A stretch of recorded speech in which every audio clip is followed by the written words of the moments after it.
بسم اللہ الرحمن الرحیم۔ ناظرین السلام علیکم ورحمۃ اللہ۔ ناظرین، یہ کتاب ہے معارف القرآن جلد دوم، سورۃ النساء نمبر 4 اور آیت نمبر 100 یعنی 100، معارف و مسائل ہجرت کی تعریف، یہ ہے ہیڈنگ۔ ناظرین، یہ کتاب جس کا تعارف ہے معارف القرآن جلد نمبر 2، سورۃ آل عمران سے لے کر سورۃ النساء تک، پارہ نمبر 3 کا رکوع نمبر 9 سے لے کر پارہ نمبر 6 کا رکوع نمبر 4، رائٹر اس کتاب کے حضرت مولانا مفتی محمد شفیع صاحب عثمانی رحمۃ اللہ علیہ، مفتی اعظم پاکستان۔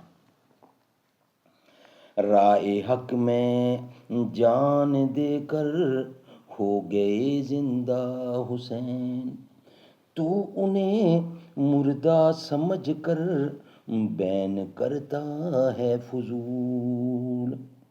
عجب لڑی ہے جنگ بھی حسین نے یزید سے، ہو اس سے بڑھ کر جیت کیا یزید تھا حسین ہے۔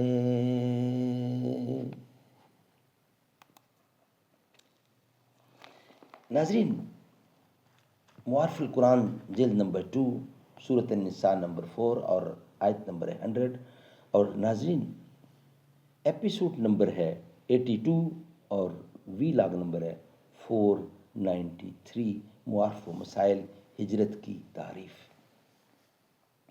قال النبی صلی اللہ علیہ وسلم خیرکم من تعلم القرآن وعلمہ، بہترین لوگ وہ ہیں جو خود بھی قرآن پڑھیں، دوسروں کو پڑھائیں، سکھائیں، لکھائیں، سمجھائیں۔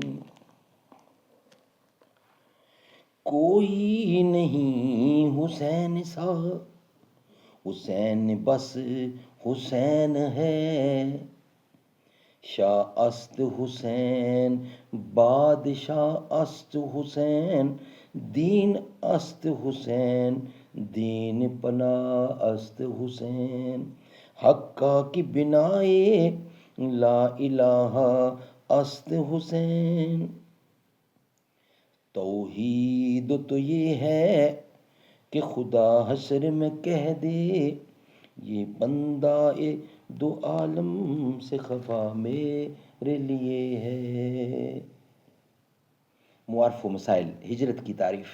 ان 4 آیتوں میں ہجرت کے فضائل، برکات اور احکام کا بیان ہے۔ لغت میں ہجرت یعنی ہجران اور ہجر کے معنی ہے۔ لغت میں ہجرت ہجران اور ہجر کے معنی ہے کسی چیز سے بیزار ہو کر اس کو چھوڑ دینا، اور محاورات عامہ میں ہجرت کا لفظ ترک وطن کرنے کے لیے بولا جاتا ہے۔ اصطلاح شرع میں دارالکفر کو چھوڑ کر دارالاسلام میں چلے جانے کو ہجرت کہتے ہیں۔ یہ حوالہ ہے روح المعانی کا۔ اور ملا علی قادری رحمۃ اللہ نے شرح مشکات شریف میں فرمایا ہے کہ کسی وطن کو دینی وجوہ کی بنا پر چھوڑ دینا بھی ہجرت میں داخل ہے۔ مرکات صفحہ نمبر 39 جلد نمبر 1، یہ حوالہ ہے۔ سورۃ حشر کی آیت الذین اخرجوا من دیارہم واموالہم، جو مہاجرین صحابہ کے بارے میں نازل ہوئی ہے، اس سے معلوم ہوا کہ اگر کسی ملک کی کفار مسلمانوں کو ان کے مسلمان ہونے کی وجہ سے زبردستی نکال دیں تو یہ بھی ہجرت میں داخل ہے۔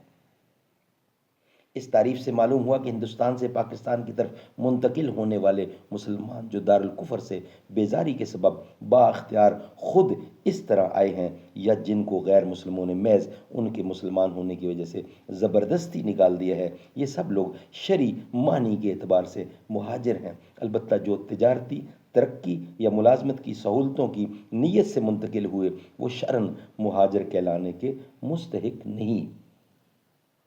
اور صحیح بخاری اور مسلم کی ایک حدیث میں حضرت صلی اللہ علیہ وآلہ وسلم کا ارشاد ہے، المہاجر من حجر ما نہى اللہ عنہ ورسولہ، یعنی مہاجر وہ ہے جو ان تمام چیزوں کو چھوڑ دے جن سے اللہ تعالیٰ اور اس کے رسول نے منع فرمایا ہے۔